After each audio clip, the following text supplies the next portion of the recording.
Hi everyone! We are in South India, in Kerala and in Sri Lanka, and we decided to make a video blog, and we're starting now.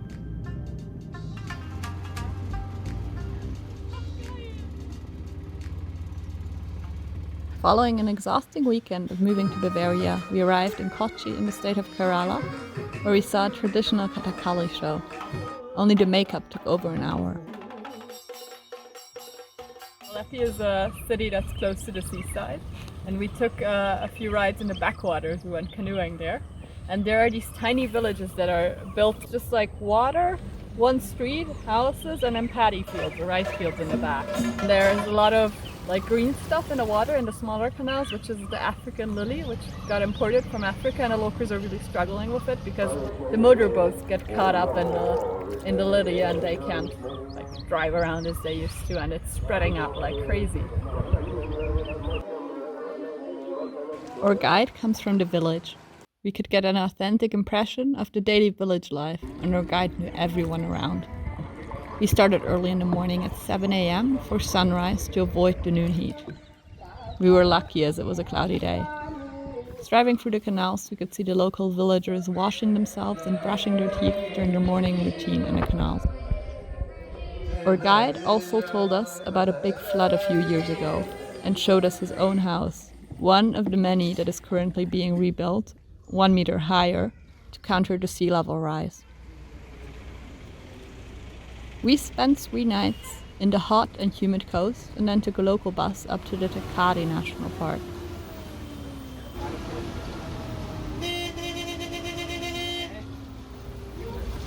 During the bumpy ride, we were happy to have the front seats. Our bus ride from Alleppey to here, to Kumily, passing by school kids or schools, they all waved at us, stared us in the eyes and smiled, and that was really cool.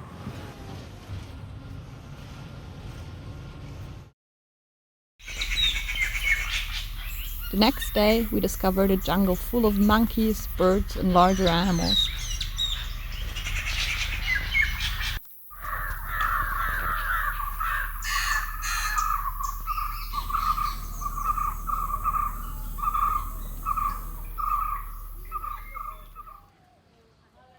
We're in Kumily, and here's the Thekkady National Park, and we just drove up here with a tuk-tuk and it almost died coming up all the way here.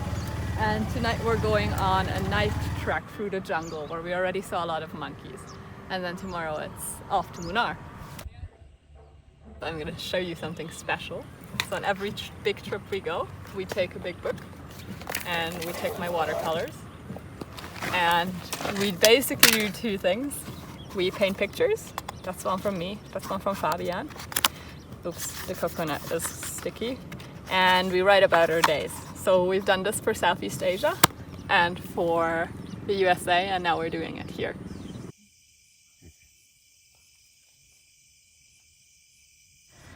So we are on our bus from Kumily to Munnar, and yesterday we went to the national park in the evening. So at 7 we started a walk which lasted until 10. And we saw a lot of animals. We saw deer herds, we saw bisons, I saw a porcupine. I've never seen a porcupine before. And we also saw a black bear. It had like a white dot on its head, I think. And it made sounds like... Wow. We had a really nice homestay, which was exactly at the border to the rainforest, and there were monkeys jumping around on the trees. And you have to be really careful not to let them in, so you always have to keep the windows and doors closed, otherwise they come. Apart from the beautiful nature, unfortunately there is also a lot of trash in the village. After 2 nights in Kumily, we took the bus to Munnar.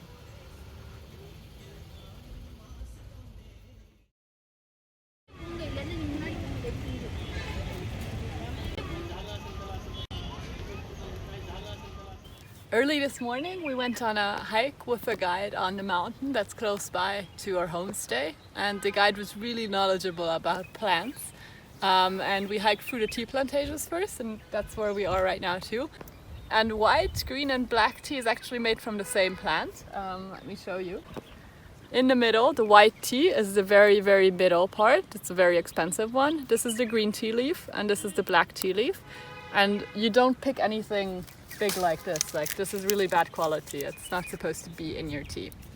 And we also learned that Tata, the big company from India, owns like 95% of the tea plantages here.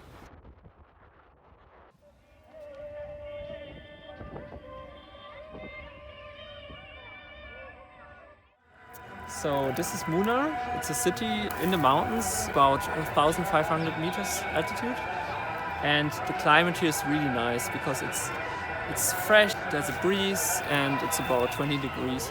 And today we did a hike, and as you can hear now, there's some music festival. Munnar is over there, and we are in a little village up there. And there are chicken running around, and we had a meal at a very, very local place, the only place that had food. The guy didn't speak a word English, and it was super spicy. So we're here 2 more days in the region, and tomorrow we are planning to do a scooter tour. We are on the way towards Echo Point. We just passed Matupati Dam, and we're going up to Top Station. And there are so many local tourists, a lot of honeymooners, a lot of people from North India, and a lot of bus tourists, a lot of Indian tourists. It's quite okay to drive here. As you can see, you have to honk all the time, you're overtaking. Many of the local tourists had their own driver, who was at the same time also their photographer. Passing by the many attractions that were offered for the honeymooners, it got quieter and also cooler as we were ascending to higher elevations. Suddenly, we were inside the clouds. The climate had completely changed.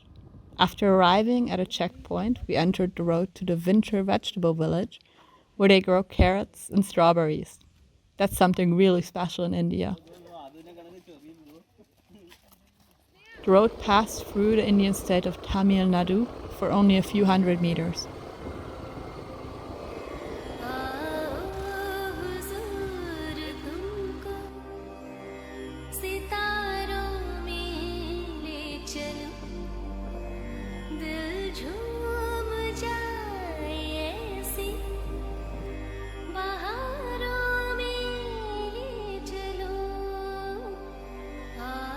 We just bought a tree tomato. Here they make this nice bread from Kerala, which we really like. During one night in Munnar, we woke up in the middle of the night because 3 local villagers were starting a pilgrimage, and the whole village was cheering as they were departing.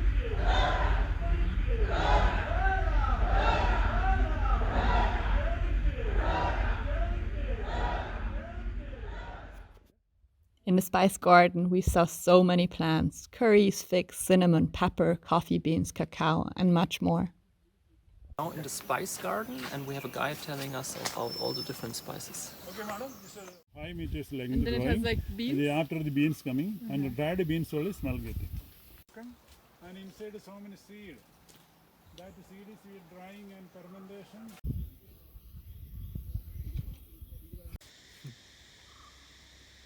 We're planning to right now find a spot where we can actually try the tea. We're looking for a tea house. Instead, we went to the tea factory directly to see how it is produced.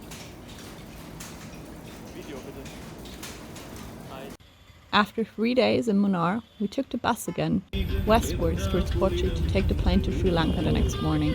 It is interesting to see that most buses have a combined shrine of the 3 biggest religions in India.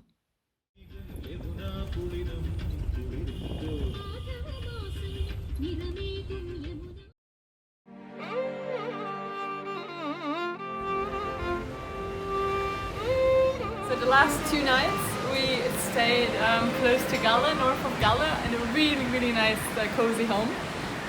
We had like nice shore rides to the beach. Like the back garden was right to the beach with a lot of hanging mats and coconut trees, and amazing dinner cooked by our host family. Best stay we had until now on this trip. And yesterday these ships went out there to catch some fish, and today they're back.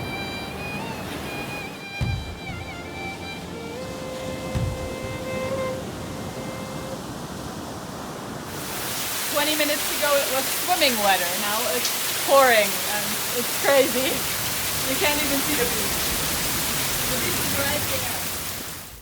We visited Turtle Beach, which was completely full of tourists, mostly from Russia. Bringing our own snorkel gear, we could watch the turtles from underwater, which was a cool experience.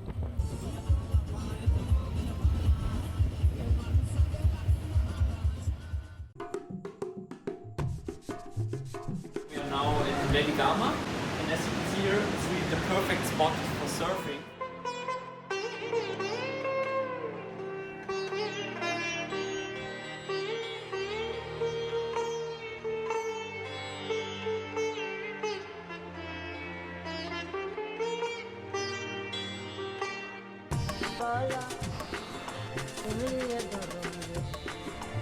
We could use some of Greta's hotel points for a night in a really fancy hotel, where we even got a suite upgrade.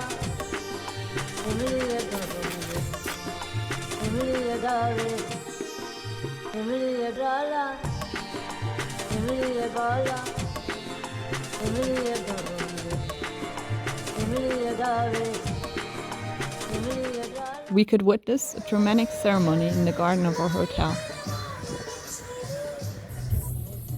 After a night in the luxury hotel, we again took the local bus further east along the coast to Yala National Park. During our jeep safari, which started at 5 a.m. like most activities in Sri Lanka, we could see a lot of wild animals. Peacocks, big lizards, buffaloes, colorful birds, crocodiles and elephants. But we also witnessed the downside of over-tourism. There were so many jeeps that the road was blocked many times, especially when elephants are seen. Oh my god! We even saw one elephant attacking a jeep to get some food.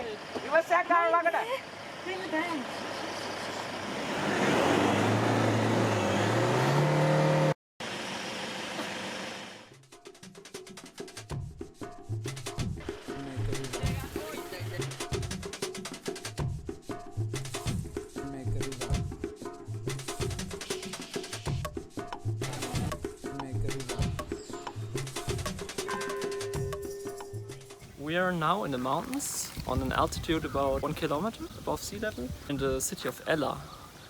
And yesterday we were in the national park of Yala at the coast and took up a cab to Yala. And we're here for 2 nights. Today we did a hike up the Yala rock and tomorrow we are taking the train.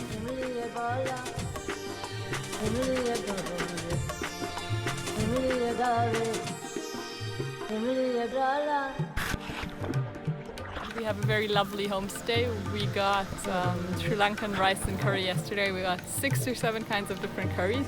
And there's this baby puppy which is this big. It's 2 months old and it always just comes and jumps around and licks everything. It's really cute. We came just at the right time to witness a train passing over the famous 9 Arches Bridge. We are in Yala still. It's 8 o'clock in the morning and we're waiting for our train to Nuwara, Eliya. And our host just dropped us off with his tuk-tuk that had Tor everywhere inside from marble.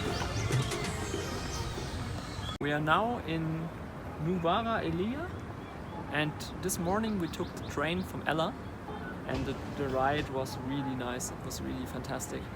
And the train had open doors, so people were hanging out of the train. Sometimes it looked a bit sketchy. And yeah, on the way we could see the mountain ranges and the tea plantations. And now we are in the highest city of Sri Lanka. We just did a nice hike from our homestay up to the local mountain. And now we're hiking down through the tea plantations. And we have a really nice view on the city and the lake. So we're in a really nice host family here. They're both a bit older and they just started their own host business. And I'm very, very excited about the breakfast. It's supposed to be a lot of different fruits and eggs. And the lady told us a place where we're gonna go eat now in the city, and they have string hoppers, which we haven't tried yet. Our homestay owners offered to take us to the Ramboda waterfall, together with Mattis and Nam, a German and Korean couple who were staying together with us. We really enjoyed the refreshing and calm waterfalls. We encountered a group of peaceful monkeys that were eating moss off the stones.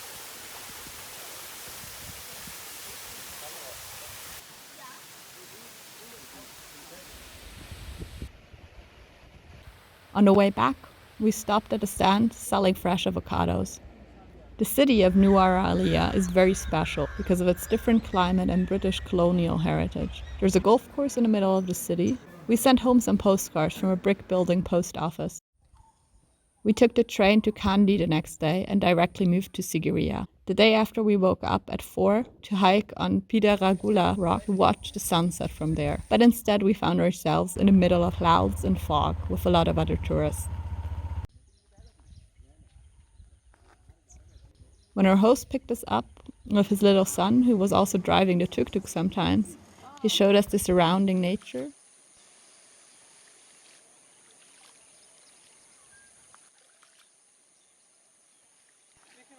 The skies even cleared up and we finally could see the famous Sigiriya rock, together with some wild animals and the paddy fields. We are in Polonnaruwa, which is an ancient city in the northeast.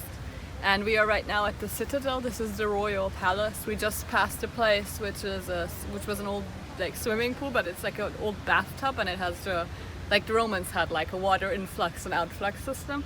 And now we're going to visit the citadel, which has beautiful elephants and lions painted on it. Now in the temple area, and you always have to take off your shoes and your cap. And it's crazy hot here, but we have to wear long clothes because of the religious traditions. And we have a really nice tuk-tuk driver who drives us around here. That's our homestay host.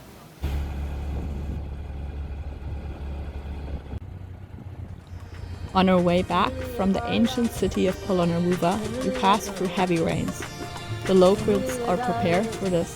The side of the tuk-tuk can be closed down.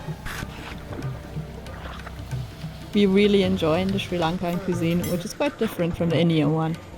Everything is cooked with coconut oil, whereas in India they use butter. The next day, we visited the Dambulla cave temple, where a lot of monkeys played around. Yala.